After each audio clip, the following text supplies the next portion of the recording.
자, 90페이지 밑에 이제 19번 주제에 보시면 양벌 규정이라는 게 있잖아요. 이 양벌 규정은 의미는 양쪽 모두를 벌한다 뭐 이런 얘기인데 우리 예전에 한번 보셨던 거예요. 그러니까 고용인이 뭘 잘못을 하면 고용인만 처벌하는 게 아니고 그를 고용한 누구까지 같이 개공까지 같이 처벌하는 걸 이제 양벌 규정이라고 하는데 그 양벌 규정의 이론적 배경은 이런 개념이에요. 그러니까 예를 좀 하나 들어볼게요. A가 B를 고용을 해서요. C를 죽여달라고 한 거예요. 살인 이렇게. 그러면 이제 얘가 어쩔 수 없는 상황이 될 수도 있잖아요. 꼭 뭐 돈이 필요하거나 뭐 이래가지고 아니면 거절할 수 없는 무슨 조건을 제시한다든지 해서 얘를 이제 죽인 거예요. 그러면 누구를 처벌을 해야 되겠어요? B는 당연히 사람을 죽였으니까 당연히 처벌을 해야 될 거 아니에요. 그런 거겠죠, 그죠?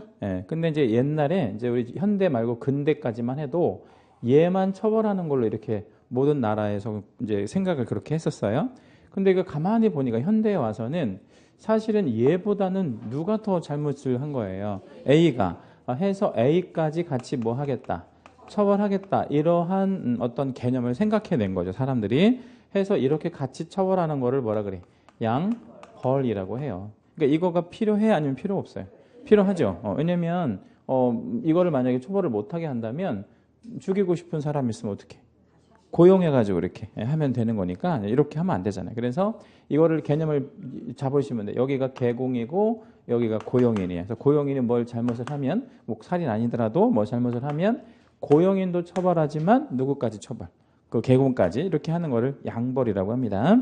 그런데 이 양벌이 약간 위헌의 소지가 좀 있는 게 있어요. 뭐 무슨 위헌의 소지가 있냐면 이 A는요. 잘못을 했어요, 안 했어요? 하진 않았죠. 얘가 잘못을 한 거죠. 근데 이제 사주한 건 별개로 생각하고 그러면 얘가 잘못을 하지 않았기 때문에 얘를 처벌하는 것은 위헌의 소지가 있는데 예를 들어서 이렇게 또 생각할 수도 있잖아요. 고용을 했다라고 얘기하기가 좀 어려운 관계, 애매한 관계. 그러니까 뭐 이렇게 하는 거죠. 내가 누구를 좀 죽이고 싶긴 한데 죽일 방법이 없네? 뭐 이렇게 얘기를 한 거야. 그런데 이제 이 사람한테 지금 그렇게 얘기한 사람한테 은혜를 좀 입은 거야. 뭐 예를 들어서 뭐 어떤 은혜를 해서 자기가 알아서 죽여줄 수도 있는 거잖아. 예를 들자면 그럼 좀 애매하잖아. 그 사주했다고 그 하기도 어려운 얘기가 되니까. 근데 그런 경우까지 다 일괄적으로 다 처벌을 하게 되면 자칫하면 나는 아무 잘못이 없는데도 결과 가지고 내가 처벌을 받아야 하는 문제도 생기잖아요. 아니면 또 이렇게 또 생각할 수 있어요. 그냥 둘이 친한 사이인데 누가 좀 죽었으면 좋겠어 이렇게 얘기를 했거든. 근데 얘도 사실 내심으로 얘가 죽었으면 좋겠는데 그거를 표시를 안 한 거야. 해가지고 이제 이걸 죽인 거야. 실제로 얘가 더 죽이고 싶어서. 근데 나중에 경찰에 가서 나는 사실은 죽일 마음이 없었는데 얘가 뭐다고 시켜서 했다라고 이렇게 할 수도 있는 거잖아. 그러니까 이렇게 일률적으로 A를 무조건 다 처벌하는 것이 위헌의 소지가 있다고 볼 수 있어요. 그러니까 아무 잘못이 없는데도 처벌을 하는 문제가 생길 수 있으니까 해서 우리나라에서 어떤 일이 있었었냐면 2009년도에 이 양벌 규정을 담고 있는 법들이 되게 많았는데 이것들을 뭐 학자랑 변호사랑 일부 이제 시민단체에서 이거 문제가 있다. 무조건 일률적으로 다 처벌하는 거는 해서 위헌 신청을 한 거예요. 우리 헌법재판소에서 한번 넘겨보세요. 92페이지. 결론 부분만 한번 봐볼게요. 밑에서 두 번째. 다른 사람의 범죄 행위를 이유로 처벌하는 것으로서 형벌에 관한 자기 책임주의에 반함으로 헌법에 위반된다. 이랬잖아요. 이게 무슨 얘기냐면 잘못은 얘가 했어요. 내가 꼭 딱히 사주했다고 보기도 어려운데 얘가 잘못을 했는데 얘의 범죄 행위로 내가 처벌을 받는 것은 자기 책임주의, 그러니까 내 행위에 대한 책임을 지지 않는 부분이니까 이게 무슨 소지가 있다라고 본 거예요? 위헌의 소지가 있다고 이제 본 거야. 일률적으로 다 처벌하는 것은. 그런데 이때 이제 몇 개의 법률이 그 양벌 규정을 담고 있는 법률들이 위헌 판결을 받아서 다 빠졌는데 기가 막힌 건 우리 그 중개사법 50조는 그때 살아남았어요. 왜 살아남았냐면 2009년도 이렇게 밑에 박스를 보세요. 92페이지 밑에 박스. 2009년도 4월 1일 날 양벌 규정에 개정이 좀 있었어. 어떤 개정이 있었었냐면 세 번째 줄 중간 이후에 다만에서부터 한번 읽어볼게요. 단서 부분. 다만 그 개공이 그 위반 행위를 방지하기 위하여 해당 업무에 관한 상당한 주의와 감독을 뭐하지 않았대. 게을리하지 아니한 경우에는 그러하지 아니하다. 이게 몇 월 달에 개정이 된 거야. 4월 달에 개정이 됐는데 아주 드라마틱하게 7월 30일 날 이게 안 들어가 있는, 그러니까 요 지금 단서 규정, 그 단서 규정을 뭐라고 하냐면 면책 규정이라고 하는데, 그러니까 책임을 이렇게 면하는 규정을 면책 규정이라고 하잖아요. 이런 면책 규정이 없는 우리 양벌 규정들이 다 위헌 판결을 받아서 다 삭제가 된 거야. 그런데 공인중개사법은 살아남았어요. 왜 살아남았어? 이것 때문에 면책 규정이 있어가지고. 근데 불과 몇 달 전에 이걸 개정을 싹 해버린 거야. 3개월 전에. 누가? 국토부에서. 그러니까 이게 어떻게 보면 국토부는 미리 알았다는 거야. 뭐 헌재에서 뭐 떨어질 가능성이 있다는 거. 위헌 판결. 그래서 이거를 없애면 안 된다고 이제 정부에서 생각을 해서 단서 규정을 입법했고, 이렇게 단서가 들어간 거, 말하자면 몇 개만 살아남았어요. 그래서 우리 공인중개사법은 매우 희귀하게 양벌 규정이 있는 법률이야. 그럼 이제 정리해 볼게요. 이제 개공을 한번 생각해 봅시다. 여기는 고용인이에요. 그럼 고용인이 뭘 잘못을 하면 얘도 처벌하지? 근데 누구까지 처벌하는데? 개공까지 처벌하는데, 이게 무조건 처벌하면 위헌의 소지가 있으니까 뭐를 만들었다고? 면책 규정. 그러면 이제 개공이 얘에 대해서 뭐를 잘하면, 주의 감독을 잘하면 뭐 하지 않는다? 처벌하지 않는다. 이 면책 규정 때문에 양벌이 살아남은 거야. 이게 만약에 없었으면 이 위헌 판결 받아서 삭제될 내용이었으니까 해서 그 개념 좀 기억해 주시고, 그러면 자, 우리가 주의 감독을 게을리해서 벌금형으로 처벌을 받는단 말이야. 그럼 벌금 처벌 받는 게 우리 유쾌한 일이야, 아니면 불쾌한 일이야? 불쾌하지. 근데 그 불쾌한 걸로 더 나아가서 어떤 문제가 생길 수 있냐면, 고용인 때문에 내가 300만 원 넘는 뭐를 받을 수도 있죠. 벌금 받으면 결격사유에 걸려서 내가 등록까지 취소되는 건 너무 심하잖아. 해서 이제 오른쪽 93페이지 판례에 보면 이런 말이 있어요. 그 판례 제목의 양벌 규정 부분인데, 그 밑에서 세 번째 줄 한번 볼게요. 끝부분. 같은 법 제8조를 위반하여 그 사용주인 개공이 같은 법 제50조 양벌 규정으로 처벌받는 경우는 포함되지 않는다고 해석해야 한다. 이 말은 그러니까 고용인 때문에 얼마짜리 벌금을 받아도 300만 원 넘는 300만 원 이상의 벌금을 받아도 최소한 뭐에는 들어가지 않는다는 얘기냐면 결격은 아니라는 거야. 그러니까 이제 정리를 한번 해봅시다. 면책도 있지만 고용인 때문에 개공이 300만 원 이상 벌금 받아도 뭐는 취소되지 않아. 등록은 취소되지 않아. 그냥 우리는 뭐만 내면 끝. 네, 벌금만 내는 걸로 종료. 그렇게 딱 되는 걸로 교통 정리를 해줬어요. 그래서 면책을 하나 만들어서 위헌에서 빠졌고, 판례가 이건 너무 심하다. 이것 가지고 등록까지 취소하는 거 너무 심하지 않냐? 해서 말하자면 결격은 해당되지 않는다라고 이제 정리를 딱 해준 거야. 그 두 가지 내용으로 이해하시면 됩니다. 자, 우리 이제 20번의 위헌에는 우리 지난주에 보셨죠, 그죠? 예, 그래서 그건 일단 넘어가고 95페이지 오시면 2번 주제에 부동산 거래 신고 등에 관한 법률로 가는데, 그러니까 지금 여기까지, 그러니까 여기까지가 뭐를 보신 거냐면 공인중개사 법을 보신 거고요. 여기까지 몇 문제 나오냐면 30문제 나와. 여기까지 해서 30문제. 그러니까 중요할 수밖에 없죠, 여기까지. 그리고 이제 앞으로 보는 부분에서 10개가 나올 건데, 그 2번 주제에 뭐라고 돼 있어요? 부동산 거래 신고 등에 관한 법률 있지? 여기에서 5개 나올 거예요. 작년에는 4개가 나오는데 여러분 보시는 29회 시험에는 5개 예상하시면 돼. 부동산 거래 이제 신고법으로 들어갑니다. 지금부터는 무슨 법은 아닌 거야? 공인중개사법은 아닌 거야. 이제 좀 전혀 다른 법을 이제 우리가 보려고 하는 거예요. 부동산 거래 신고 등에 관한 법률을 이제 볼 건데, 이 부동산 거래 신고 등에 관한 법률에서는 어떤 내용들을 다루는지 일단 간단히 한번 먼저 요약을 한번 해드리고, 그리고 세부적인 걸 한번 보도록 할게요. 부동산 거래 신고 등에 관한 법률. 자, 이 법률은 세 가지를 다루어요. 세 가지. 첫째, 뭐를 다루냐면 우리가 잘 알고 있는 부동산 거래 신고제를 다뤄요. 부동산 거래 신고제. 두 번째는 외국인 등의 부동산 취득 제도를 다룰 건데, 이 외국인 등이 부동산을 취득할 때 둘 중에 하나를 해야 돼. 신고하거나 허가를 받거나 둘 중에 하나. 그리고 또 하나 뭐를 또 여기서 우리가 다룰 거냐면 토지 거래 허가제. 이렇게 해서 세 가지를 다루어요. 부동산 거래 신고 제도에서는요, 매년 두 문제가 나와요. 여기서 한 문제 매년 나오고요.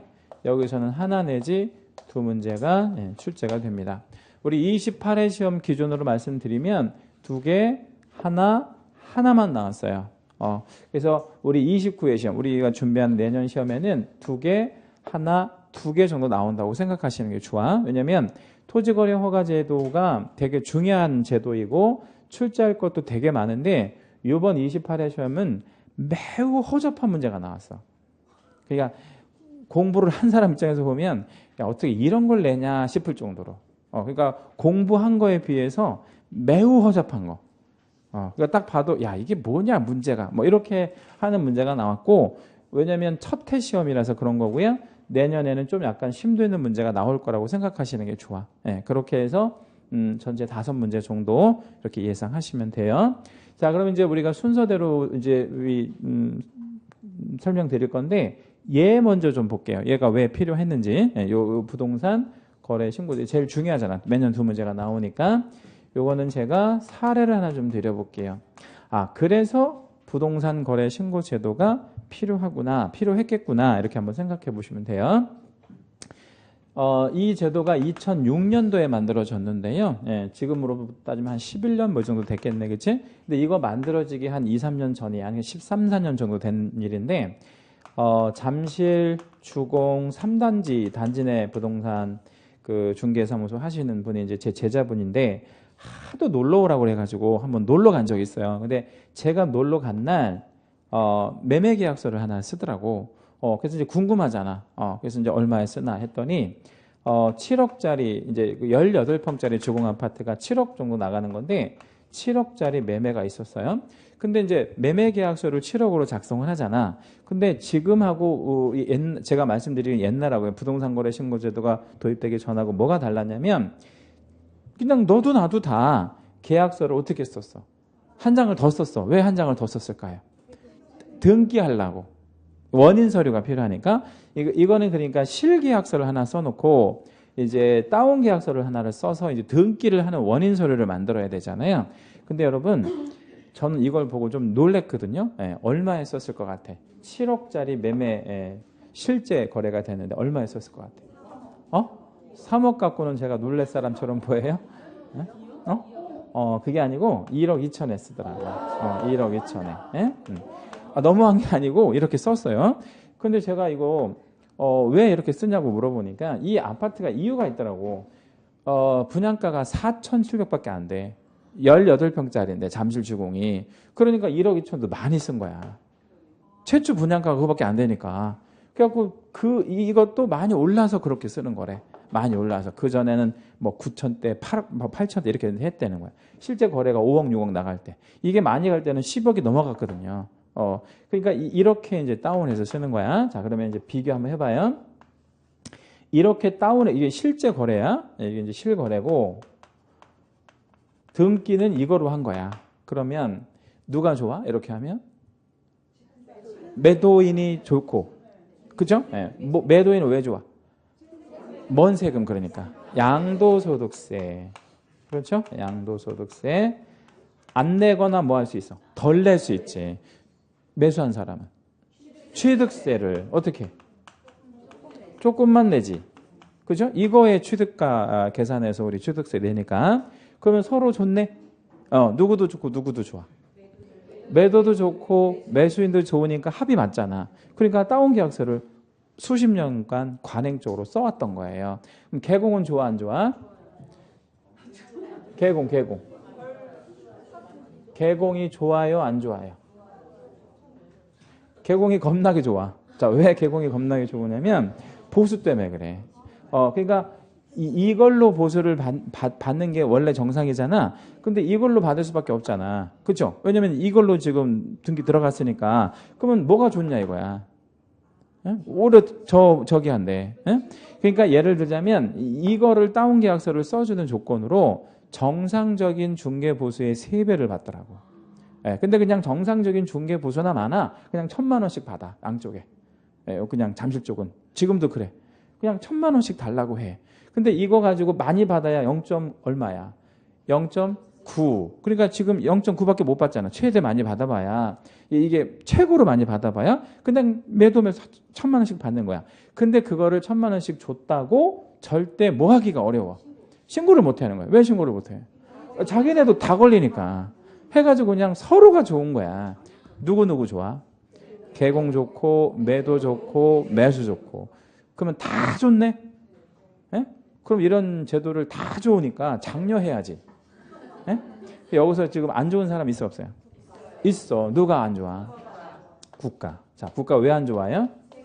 세금 못 받거나 아예 뭐 적게 받으니까. 이거는 지자체. 취득세는 시도세잖아. 그러니까 지자체가 세금을 덜 받으니까 얘네한테는 굉장히 이게 치명적인 제도잖아. 해서 무슨 제도를 도입했냐면요. 2006년 1월 1일부터 이 제도를 도입했어요. 부동산 거래신고제. 이거를 다른 말로 뭐라고 표현하기도 하냐면 실거래가 신고제도라고 그래요. 이거랑 이거랑 같은 말이에요. 이렇게 부르기도 하고 이렇게 부르기도 하고. 그러면 실거래가를 신고한다는 게 무슨 얘기냐면 야, 니네 등기하는 금액 있잖아. 이거 안 중요해. 하나도 안 중요하고 실제로 뭐 한 거, 거래한 거 나한테 알려줘. 이렇게 한 거야. 자, 그러면 이 실거래가 신고제도를 도입하면서 이거를 같이 도입했어요. 과태료. 이 과태료가 얼마나 세냐면 5%. 5%면 굉장히 센 거야. 자, 7억에 5%면 얼마야?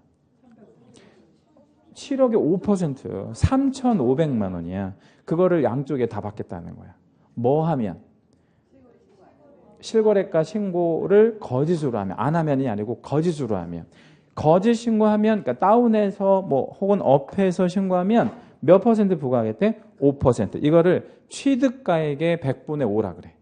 그럼 굉장히 센 거잖아요. 굉장히 세지. 근데 이거를 딱 도입하니까 사람들이 다운 계약서를 안 써, 그래도 써. 그래도 써. 왜 그래도 써? 세금이 더 세니까. 3,500만 원 걸리면 그냥 내지 까짓 거 하고 세금 때문에 이렇게 한 거야. 그래서 이거를 도입한 이후에 고민하다가 2달 있다가 또 하나 제도를 도입했어요. 그게 바로 뭐냐면 등기부에다가 실거래 신고한 거 있잖아요. 이걸 기재를 해줘버린 거야. 이게 신의 한 수가 된 거야. 해놓고 이제 홍보를 어떻게 했냐면, 야, 니네 좋아. 니네 다운 계약서를 써서 안 걸렸다고 치자. 근데 나중에 팔 때 생각해봐. 나중에 팔 때 만약에 다운 계약서 못 쓰면 어떻게 할 거야? 이걸 이제 홍보를 막 한 거야. 그러니까 매 수인들이 생각을 했어요. 무슨 생각을 했어요? 야, 내가 이거 취득세 안 끼려고 다운해서 쓸 일이 아니다. 왜? 내가 취득 원가가 어디에 잡혀버리니까. 등기부에 잡혀버리니까 내가 팔 때쯤 해서 제도가 바뀌어서 다운 계약서를 못 쓰게 되면 뭐가 이제 생겨버리는 거예요. 양도 차익이 엄청나게 발생이 되잖아. 내가 그냥 1억 2천에 취득세 몇 푼 아끼려고 이거를 썼다 이거야. 그러면 나중에 이게 10억 가면 1억 2천에 사서 10억에 팔면 무려 얼마가 발생해? 8억 8천의 양도 차익이 발생하잖아. 그거에 36%를 세율로 두드러 맞으면 거의 다 뺏기는 건 마찬가지잖아. 그러니까 내가 그런 짓을 뭐하러 해? 해서 지금은 이게 합이 안 맞아요. 합이 안 맞는다는 게 뭔 말이야? 다운 계약서를 쓸 의미가 없는 거야, 이제 지금은. 이것 때문에. 해서 지금은 완전히 자취를 감췄어요. 무슨 계약서가? 다운 계약서가. 예. 그럼 오히려 뭐를 써달라고 요구해? 업계약서. 왜 업계약서를 오히려 써달라고 해? 응? 팔 때 생각해서. 그래서 취득 원가가 많이 잡히는 게 아무래도 누구한테 좋아요? 매수인한테 좋잖아. 이 제도를 도입한 거예요. 그래서 이게 금융실명제만큼이나 엄청난 효과를 갖고 왔죠. 이게. 해서 이 제도 도입한 이후에 2007년도 한 해 동안 세수가 3배가 뛰었다 그래요. 우리나라. 예, 전체 걷어들이는 세. 그러니까 우리가 그동안 관행적으로 얼마나 많이 뭐를 해왔다는 거 알 수 있어요. 이 다운계약서를 써왔다는 거 알 수 있어. 그렇지? 예. 실거래가 신고하는 제도를 뭐라고 해? 부동산 거래 신고제 이렇게 얘기합니다. 자, 이제 뭐 개괄은 다 봤고 밑에 이제 총칙으로 내려가면 부동산 거래 신고법을 만든 목적을 한번 좀 읽어 드릴게요. 95페이지 밑에서 세 번째 줄이에요. 부동산 거래 등의 신고 및 허가. 그러니까 이 법은 딱 2개를 다룰 거예요. 뭐하고 신고하고 허가. 이렇게 신고하고 허가 2개만 다루어요. 그거를 정해서 건전하고 투명한 거래 질서를 확립한대. 그럼 거래 질서를 확립한다는 건 무슨 계약서 같은 거 못 쓰게 만들겠다는 거야. 업다운 계약서 못 쓰게 만들어서 국민 경제에 이바지하는 것을 궁극의 목적으로 한대. 업다운 계약서 못 쓰게 하는 게 국민 경제 이바지 하나? 생각해봐요. 업다운 계약서 못 쓰는 게 국민 경제 이바지 해, 안 해? 엄청나게 하지. 왜 엄청나게 하냐면 월요일 날 눈 많이 왔죠. 여기도 눈 많이 왔죠. 근데 제가 이제 월요일 날 북부지방법원에 이제 경매 강의도 하거든요. 그래서 이제 우리 경매 수강생들하고 이제 북부지방법원에 견학을 갔다 왔거든. 그래서 거기에서 9시 50분에 만나기로 한 거야. 북부지방법원에서. 근데 이제 경매 수강생들이 경기도 광주 사람들이 한 4-5명 있었어요. 근데 그 사람들이 안 온 거야. 걱정되잖아요, 제가. 그래서 전화를 해봤어. 어디시냐? 광주래. 그래서 왜 안 오시냐고 그랬더니 집에서 나온 지 2시간 됐대. 근데도 어디에? 광주래. 안 다니는 거예요, 차가. 예. 그 차가 왜 안 다녀? 눈을 안 치워가지고 해가지고 막 시청에 전화하고 난리를 났는데 안 치워주는 거야. 서울에서 만약에 그랬으면 어떻게 됐겠어요? 난리 났지. 근데 이제 제가 몇 년 전에 인천도 강의를 이렇게 나갔는데 눈 오잖아요. 인천 강의하는 날은 무조건 전철 타고 가야 돼. 왜냐면 서울에서 인천 딱 넘어가잖아. 비교가 딱 돼. 그러니까 뭐 이정표 안 봐도 인천이야, 그냥. 왜 인천이야? 눈이 전혀 안 치워졌어. 전혀. 그러니까 눈을 치우는 데는 오로지 서울밖에 없다고 생각하시면 돼. 지방은 눈을 안 치워요. 그래서 제가 하도 열받아가지고 인천시청에 몇 번 전화를 해봤거든. 왜 눈을 안 치우냐고. 예산이 없대. 차도 없고 제설차도 없고. 그래서 예산 없으면 그래서 염화칼슘이라도 뿌려야 되는 거 아니야. 그 칼슘을 살 돈이 없대. 그래서 뭐라고 하냐면 공무원들 월급 줄 돈도 없대. 그래서 인천은 진짜로 공무원들 월급이 있잖아요. 늦게 나오는 때가 많아요. 진짜예요.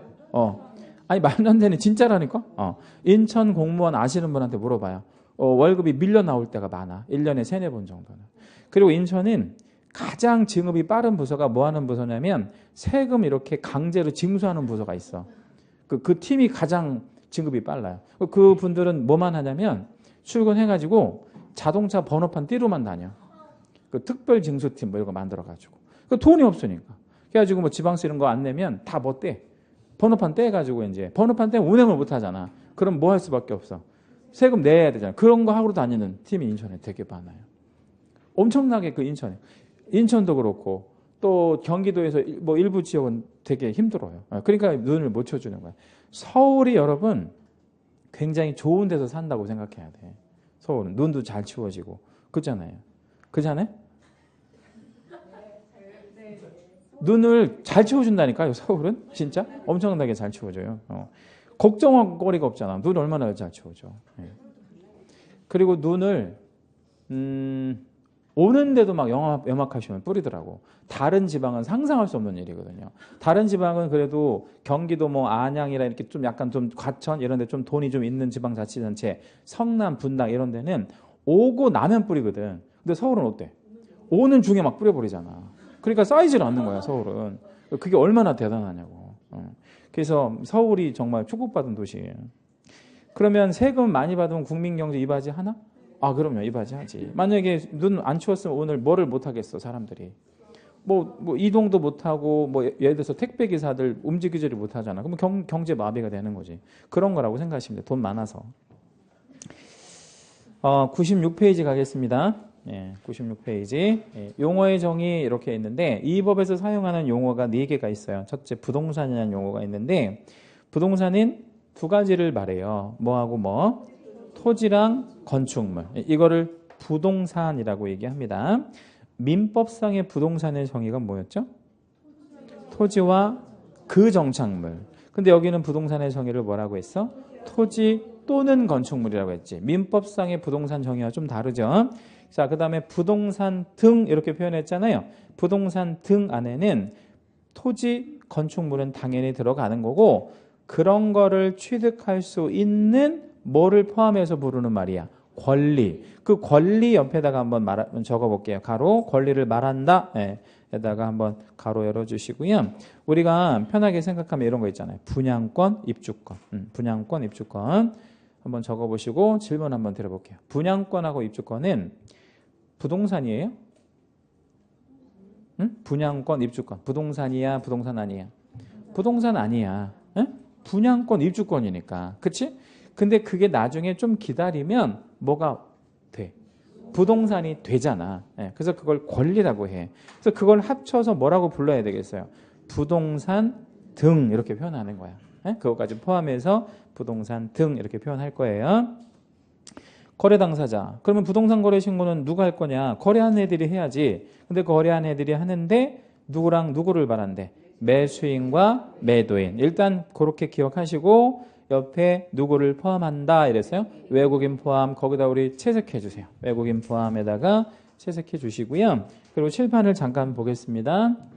자, 그러면 부동산 거래 신고는 우리 한국 사람 신고해요, 안 해요? 해요. 외국 사람은 해야지요. 외국인도 포함한다 그랬으니까. 그죠? 네. 그러니까 우리 부동산 거래 신고는 내외국인 모두가 하는 거야. 한국 사람은 당연하고 외국 사람도 하는 거예요. 예. 자, 그러면 밑에 외국인 등의 부동산 취득 제도에서 별도로 신고하거나 허가한다 그랬죠? 이거는 한국 사람은 하겠어요, 안 하겠어요? 잘 생각해봐. 가운데 거. 외국인 등의 신고와 허가 제도니까. 한국 사람은 안 해. 예? 왜 안 해? 외국인만 하는 외국인 제도니까. 그럼 이거는 누구만 하는 거야? 외국인에만. 이건 외국인, only 외국인만 하는 거예요. 자, 그러면 토지거래 허가 제도는 한국 사람 허가 받을게요? 안 받을게요?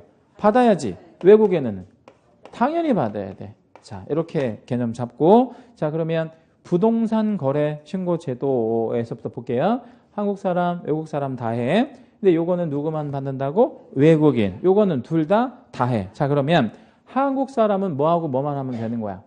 부동산 거래 신고하고 토지 거래. 외국 애들은 셋 다 해야 돼. 외국 애들은 셋 다 하는 거예요. 요거에 대한 개념을 잘 잡고 계셔야 돼. 요거 이따 다시 한번 말씀드릴게요. 이게 약간 어려울 수 있고요. 그럼 이제 외국인이 누구냐로 한번 볼게요. 외국인 등이라는 것은 외국 사람을 말해. 그냥 외국 사람. 대한민국 국적을 보유하고 있지 않은 개인을 외국인이라고 하는데 이게 단순한 개념이 아니라 그러면 이것도 한번 생각해 봐야죠. 외국 회사는 뭐야?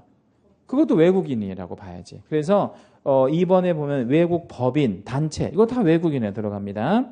자, 그리고 요 개념을 한번 좀 볼게요. 이건 안 적지 마세요. 우리 옛날에 우리 주택은행이라는 은행이 있었죠. 지금은 없어지긴 했는데 이 은행이 무슨 은행으로 바뀌었지? 국민은행으로 바뀌었어요.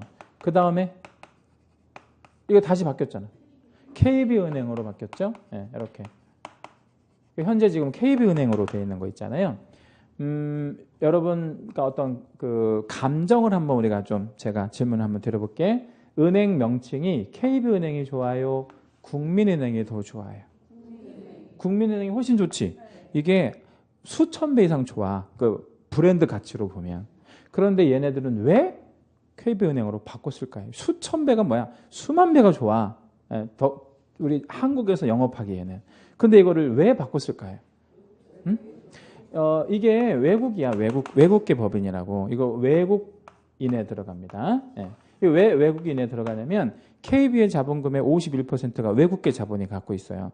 그래서 이 말을 못 쓰는 거야. 국내 자본이 아니니까. 그래서 바꾼 거야, 이게. 그래서 바꾼 거라고. 그럼 자, KB가 우리나라 부동산을 취득할 수 있어, 없어? 있지. 예, 그러면 얘는 뭐로 보는 거야? 외국인으로 봐. 그래서 뭐 하거나 뭐 해야 돼? 신고하거나 허가 받아야 돼. 이해되셨죠? 그러니까 우리가 우리나라 법인이라고 생각하는 이런 은행조차 외국계 법인이 되게 많다라는 거죠. 예, 그렇게 생각하시면 돼요. 그래서 되게 광범위한 개념입니다. 자, 밑에 이제 부동산 거래 신고 제도의 연역 있는데 아까 말씀드린 대로 2006년도 1월 1일 날 도입된 그런 제도입니다. 뭐 참고하시면 되겠고 오른쪽 넘어올게요. 신고 의무자. 자, 신고 의무자는 두 군데다 채색을 할게요. 앞부분 맨 앞부분 원칙적으로 신고 누가 하도록 돼 있어요? 거래 당사자. 우리 원칙적 거래 당사자 이렇게 연결해서 채색해 주시고요. 그러면 원칙이 있으면 뭐도 있겠어요? 예외도 있겠지. 두 번째 단락을 보세요. 만약 개공이 거래계약서를 작성 교부한 때에는 밑에 줄 개공이 반드시 신고를 해야 한다. 거기다 채색합니다. 개공이 반드시 신고를 해야 한다. 에다가 채색하죠. 그러면 원칙 예외로 한번 나눠볼게요. 원칙 누구? 거래 당사자, 예외, 개공. 이렇게 기억하셔야 돼. 자, 그러면 누가 있으면 반드시 누가 해야 돼? 개공이 있으면 반드시 개공이 신고해야 돼. 그럼 이렇게 하면 어떻게 할래요? 손님들이 우리가 할게요. 매도 매수가 자기들이 한대. 개공 보고. 그럼 개공은 그냥 그러시죠. 이렇게 하면 돼. 그렇게 하면 안 돼. 그렇게 하면 안 돼. 500만 원 과태료야. 개공 신고 안 하면. 그러니까 무조건 이렇게 해야 돼. 손님들이 자기가 한다고 해도 그러면 안 돼요라고 해야 돼. 제가 해야 됩니다. 라고 해서 무조건 개공이 해야 돼요. 그러니까 개공이 있다. 이러면 무조건 누가 해야 돼? 개공이. 그럼 당사자들은 안 해? 아니면 당사자도 해? 당사자들은 안 해. 왜냐면 개공이 했으니까 두 번 할 필요는 없잖아요. 그 다음에 이제 양가로 3번에 신고대상 물건, 신고대상 거래 이거 한번 좀 볼게요. 1번에 부동산의 매매계약. 질문, 여기서 말하는 부동산은 뭐하고 뭐를 말한다? 토지와 건축물을 말한다. 토지 또는 건축물을 말한다 그랬어요. 해놓고 2번에 부동산의 공급계약도 신고하라는 거예요. 이 공급계약은 최초로 공급하는 계약을 말해요. 공급계약은 처음으로 공급하는 거. 우리 대표적으로 이런 거 생각하시면 돼. 아파트 무슨 계약? 분양계약. 이런 게 대표적인 공급계약이야. 그러면 아파트 분양계약은 누구랑 누가 체결하지? 건설회사하고 분양받은 사람하고 이렇게 하지. 그럼 신고 누구 보고 하라는 거야? 자, 분양 계약을 누구랑 누가 한다고? 건설회사하고 분양받은 사람하고. 그럼 누가 신고해야 돼? 그 건설회사하고 분양받은 사람이 같이 신고하는 거야. 실무에서는 그걸 모아서 건설회사가 그냥 대신 해요. 근데 이제 같이 하는 게 원칙이기도 하고.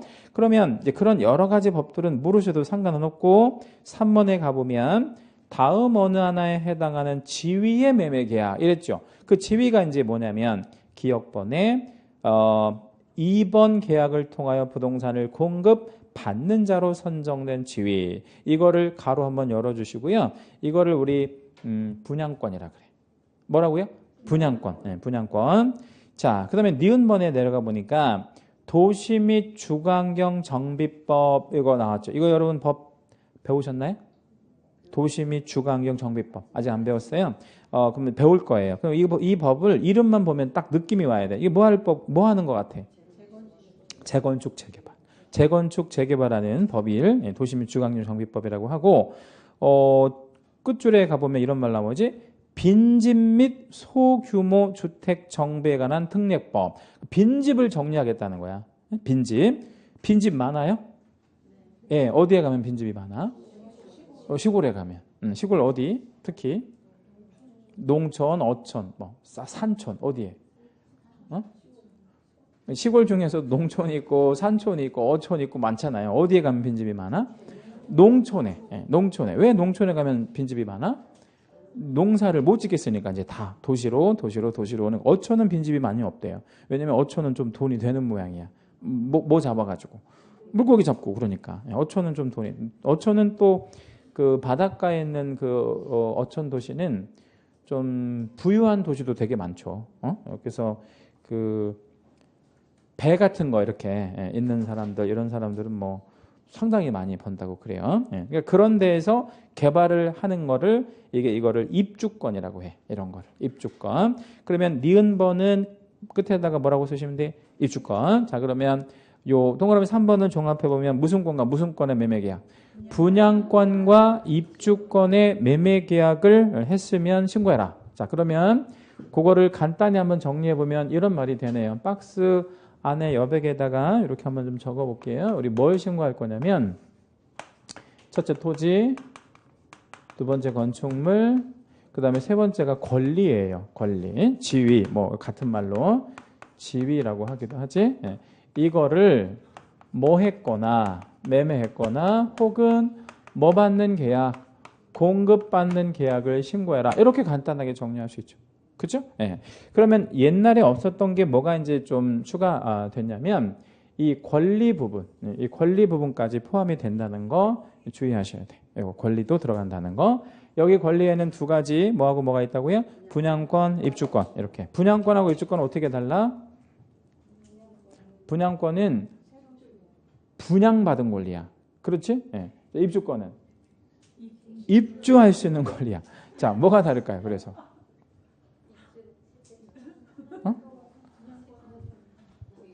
분양권은 분양받은 거야. 그치? 분양받은 거고, 입주권은 입주할 수 있는 권리야. 그러니까 뭐가 다르냐고. 뭐가?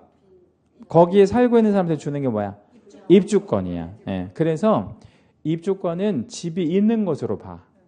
뭐가 있다고? 집. 입주권은 1가구 1주택 이렇게 집이 있는 걸로 봐. 근데 분양권은 그게 아니고 통장 넣어서 내가 받은 거니까 집이 아직 없는 거야. 개념이 달라. 그리고 법이 달라. 법이 어떻게 다르냐면 대개 분양권은 주택법에 의해서 공급돼요. 그 분양권은. 근데 입주권은요. 정비법, 도시 및 주거환경 정비법, 빈집 정비법 이런 정비법에 의해서 공급되는 건 입주권이야. 그 개념을 잘 잡고 계시라고. 전혀 달라요. 자, 넘어갈게요. 네, 넘어가시면 양가로 4번에 신고 기한이 있는데 부동산 거래 신고는 체결일부터 며칠 안에 하래? 60일. 여기다 채색 한번 하죠. 체결일로부터 60일. 기본이에요. 그냥 알고 계셔야 되고. 그 다음에 5번에 신고는 해야 될 거 아니에요. 어디에다가 신고할 거냐면 물건 소재지 관할하는 어디에 가서 신고할 거예요? 시, 군, 구. 그치? 시, 군, 구에 가서 신고할 겁니다. 자, 그러면 이것도 한번 정리해 볼게요. 물건 소재지 어디 가서 한다고? 시군구. 그럼 시군구가 무슨 관청으로 쓰인다는 거지? 신고관청으로. 신고관청. 그러면 우리 저기 끝에 가봐요. 밑에 토지거래 허가는 어디에 가서 허가를 받을 것 같아요? 똑같아. 물건 소재지 시군구야. 그러면 저기 가서 허가를 받으니까 얘는 또 뭐라고 불러야 돼? 허가 관청이라고 불러야 돼. 그래서 이 부동산 거래 신고법에서는 시군구가 두 가지 의미로 쓰여요. 무슨 관청이기도 하고 무슨 관청이기도 해. 신고 관청이기도 하고 허가 관청이라고 하기도 해. 우리 공인중개사법에서 시군구는 뭐라고 불렀죠? 공인중개사법에서 시군구는 등록관청이라고 불렀잖아. 근데 여기서는 등록관청이라는 말 쓰면 안 돼요. 여기서는 무슨 관청이라고만 해야 돼? 신고관청 또는 허가관청. 이렇게만 불러야 돼. 자, 6번에 신고사항이 있는데 그 신고사항에다가 별표 하나만 잡고요. 중요합니다. 자, 신고사항은 최대 9개죠. 지금 번호가 9번 나갔으니까 최대 9개인데 다 중요한 건 아니고 몇 번, 3개만 좀 별표할게요. 따로. 일단 5번, 6번, 9번 그렇게 3개만 별표를 좀 할게요. 자, 그리고 그 체크 플러스 위에 바로 위에 줄에 보면 단 이런 말 나오죠. 거기에 보면 이거 번호가 아니야. 제가 지금 번호를 몇 번 말씀드렸지? 5번, 6번 말씀드렸나요? 네, 이거 좀 수정할게요. 5번, 6번이 아니고 6번, 7번. 네, 6번, 7번. 6번, 7번으로 좀 바꿀게요. 네, 6번, 7번. 그렇게 하고 이제 박스 위에 올라가 보면 6번, 7번은 아무 때나 신고하는 게 아니에요. 아무 때나 신고하는 게 아니고 무슨 구역 내에서 투기과열지구, 투기과열지구 내에서 얼마 이상의 주택, 3억 원 이상의 주택만 그걸 신고하는 거야. 그럼 조건이 몇 개가 붙었어요, 지금? 3개. 3개. 자, 어떻게 3개?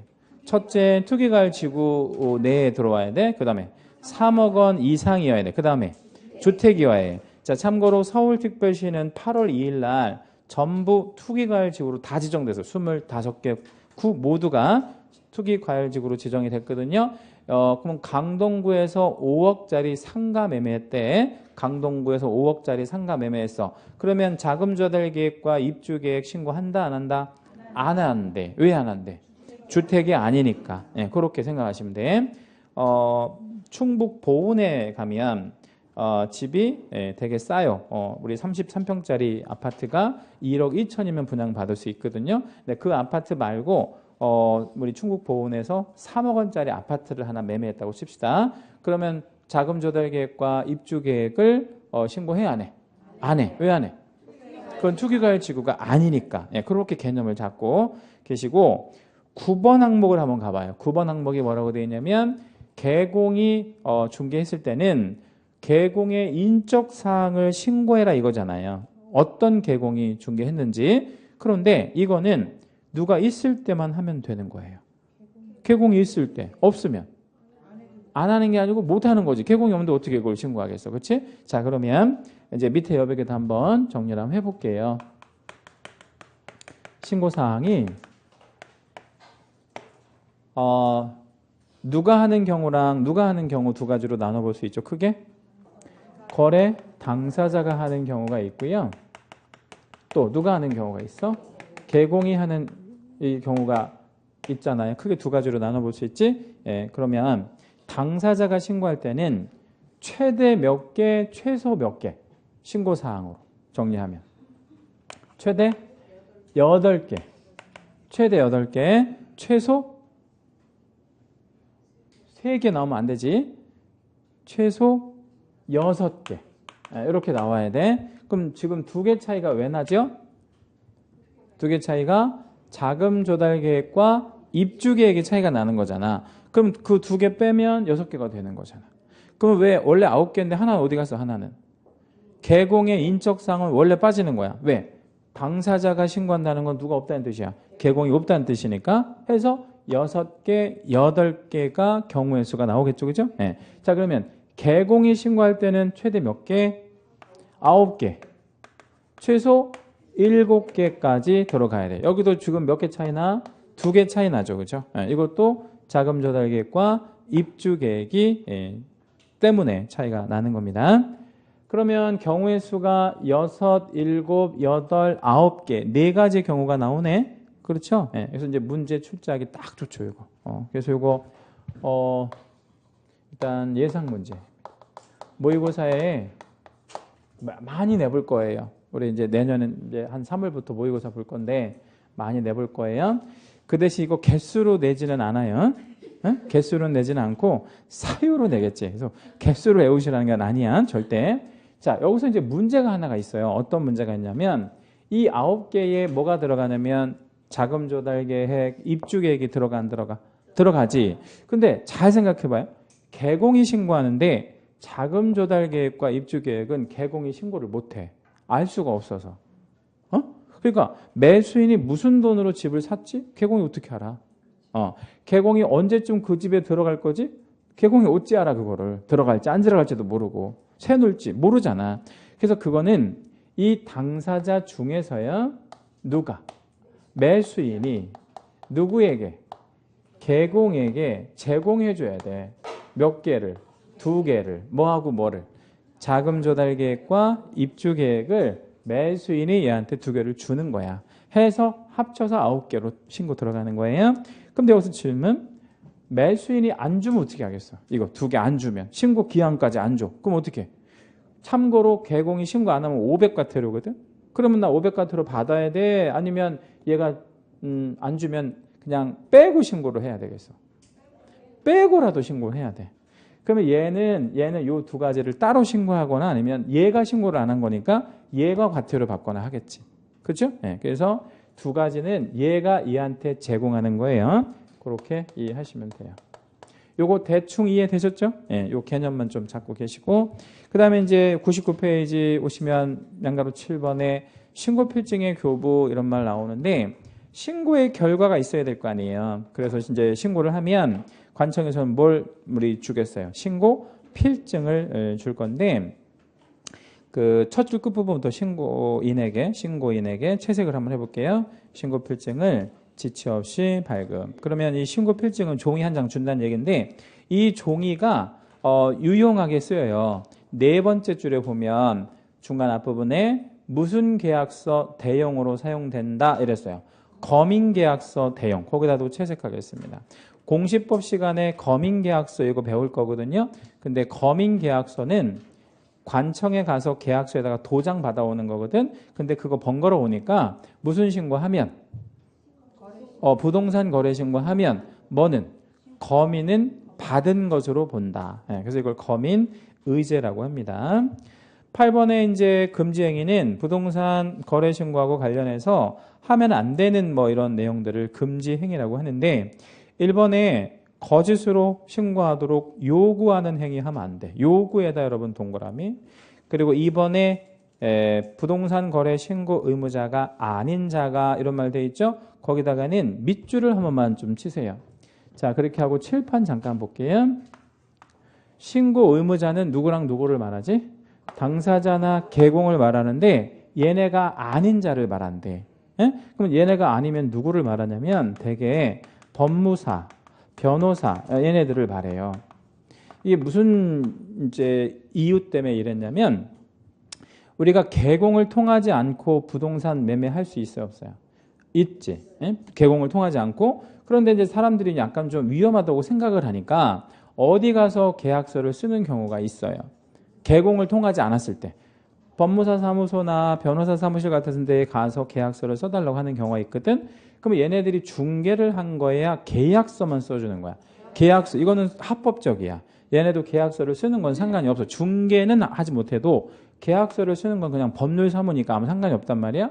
근데 얘네들이 이제 뭐라고 하냐면 그 의뢰인들한테 말하자면 계약서 써달라고 하는 의뢰인한테 내용을 보니까 매매 계약서니까 이렇게 설명을 한다고. 손님들 이거 60일 안에 뭐 하셔야 됩니다. 부동산 거래 신고 하셔야 됩니다. 이렇게 얘기하는 거야. 그럼 매도 매수가 그걸 안 해봤으니까 우리 할 줄 모르는데 제가 그러면 10만 원 더 드릴 테니까 신고까지 해주세요. 얘기하겠어요. 그죠? 그러면 얘기하면 얘네들이 뭘 해줘야지 이제. 대리할 수도 있어. 얘네들 돈 받고. 그러면 대리하면서 아무 생각 없이 뭐 할 수도 있어. 다운해서 쓰거나 업해서 해서 신고할 수 있어 없어요? 있지. 근데 얘네들은 신고 의무자예요? 의무자는 아니야. 아닌 애들이 이렇게 하게 되면 얘네도 처벌하겠다는 거야. 예. 요 경우를 말해요. 예. 그러니까 누구라도, 그러니까 막론하면 누구라도 어떻게 하면 안 돼? 거짓 신고하지 말라는 거야. 신고 의무자든 아니자든 절대로 하면 안 돼. 다 처벌받을 거고, 그 다음에 3번에 거짓으로 부동산 거래 신고를 해달라고 뭐 하거나 뭐 하는 행위. 조장, 방조. 거기 조장이라는 단어랑 방조라는 단어도 동그라미 잡으시고요. 세 가지 단어 기억해 주셔야 돼. 요구, 조장, 방조. 그거 하면 무조건 500과태료가 있어. 요구, 조장, 방조. 하나라도 걸리면 500과태료. 그런 거 절대 하지 말래. 그 다음에 이제 양가로 9번에 보면 타 법령 제도와의 관계 이렇게 있는데 거기도 따로 별표할게요. 거기도 굉장히 중요해요. 타 법령 제도와의 관계. 1번 부동산 거래 신고를 하면 1차적으로 뭐를 받은 것으로 보냐면 거민을 받은 것으로 볼 거예요. 두 번째 줄 끝부분에 보면 거민을 받은 것으로 본다 이런 말이 이쪽이죠. 거기다 채색하겠습니다. 다시 부동산 거래 신고하면 뭐 받은 것으로 본대? 거민 받은 것으로 본다. 이번에 농지 취득 자격 증명. 여러분 농지법 배웠어요? 안 배웠어요? 아직 안 배우셨어요? 여백에다 한번 좀 적어 볼게요. 우리 신고 어디 가서 하죠? 신고 시, 군, 구. 다른 말로 신고관청. 근데 농지는 아무나 못 사거든요. 근데 농지는 농지 취득할 수 있는 자격이 있는 사람만 사야 돼. 이걸 줄여서 뭐라고 하냐면 농취증이라 그래. 농취증. 다시 농지는 아무나 못 사요. 근데 농지를 취득할 수 있는 자격이 있는 사람만 사야 돼. 근데 그거를 줄여서 뭐라고 한다고? 농취증. 이거 어디 가서 받냐면요. 시구 면에 가서 받아요. 시, 구, 읍, 면. 특이하죠, 관청이. 그러니까 이 관청과 이 관청이 서로 같아, 달라. 다르잖아요. 그러니까 이렇게 생각하셔야 돼. 뭐를 해도, 신고를 해도 농취증은 필요해. 반대로 바꿔볼게요. 뭐를 받았어도, 농취증을 받았어도 신고는 해야 돼. 서로 의제되지 않아요. 이게 별개다 이 말이야. 이거 굉장히 중요한 얘기예요. 신고와 농취증은 아무 상관성이 없는 거야. 관청이 다르니까. 그렇게 생각하시고 3번에 토지거래 허가제도와의 관계가 있는데 그것도 우리 여백에도 한번 적어볼게요. 자, 토지거래 허가에서 가장 중요한 포인트는 사전허가예요. 사전에 허가를 받고 뭐 하라는 거죠? 거래하라는 거야. 그리고 거래하고 나서 뭐 하래? 사후에 신고하라 이거야. 그러면 상식적으로 생각을 해봐요. 사전에 허가를 받았어. 그치? 허가를 받았어? 그럼 허가 받은 대로 계약을 했는지 안 했는지 관청에서 알 수 있어 없어? 없잖아요. 그러니까 허가 받은 대로 계약을 했다면 알려주라 이거야. 예, 그러니까 얘도 뭐 하지 않아? 면제되지 않아. 그러니까 정리하면 뭐를 받았어도 뭐는 해라. 허가를 받았어도 신고는 해야 돼. 예, 당연한 얘기예요 이건. 예, 그렇게 생각해 주시면 되겠고 이제 4번이 좀 약간 어려운데 4번은 좀 이렇게 좀 설명을 잠깐 드릴게요. 칠판을 잠깐 볼게요. 칠판. 자, 외국인은 그러면 부동산 거래 신고 해야 된다 그랬죠. 외국인. 그러면 이 신고도 하지만 이 신고도 해야 되잖아. 그죠? 외국인만 하는 신고니까. 그럼 외국인 입장에서 보면 약간 뭐예요? 번거롭지. 왜? 이것도 이 신고도 해야 되고 이 신고도 해야 되는 번거롭잖아. 해서 이 신고랑 이 신고가 뭐 되는 경우가 있냐면 이게 중복이 되는 경우가 있어요. 다음 시간에 이게 왜 중복이 되는지는 정리해 드릴게요. 중복 시에 그러니까 이 신고랑 이 신고가 중복되는 경우를 말하는 거야. 중복 시에 무슨 신고만 하냐면 부동산 거래 신고만 해요. 이렇게 이해하시면 돼. 자, 다시 무슨 신고하고 무슨 신고가 중복된다고? 부동산 거래 신고하고 외국인 취득 신고가 이렇게 중복되는 케이스가 나와요. 다음 시간에 말씀드릴게요. 그러면 무슨 신고만 한다고? 부동산 거래 신고만 해. 그러면 두 개 다 하면 번거로우니까. 예, 그렇게 이해하고 계세요. 자, 그리고 이제 뒷장에 가면 주택거래 신고제도가 있는데 이거는 일단 2015년도에 폐지가 되었는데 8월 2일 날 파리 대책 발표하면서 투기가 없어지지 않으면 다시 도입하겠다 이렇게 이제 보도가 됐고요. 이거 재도입 가능성이 아주 높아요. 그래서 이거 도입되면 다시 한번 말씀드릴 거고 요거는 포인트가 뭐냐면 부동산 거래 신고보다도 더 빨리 신고를 받겠다는 제도예요. 그래서 부동산 거래 신고는 며칠 안에 신고를 해야 되지? 60일. 이제 요거는 15일 안에 신고를 하게끔 그런 만드는 제도라고만 대충 알고 계시고 나중에 이게 만들어지면 다시 말씀드릴게요. 잠깐 쉬었다 할게요.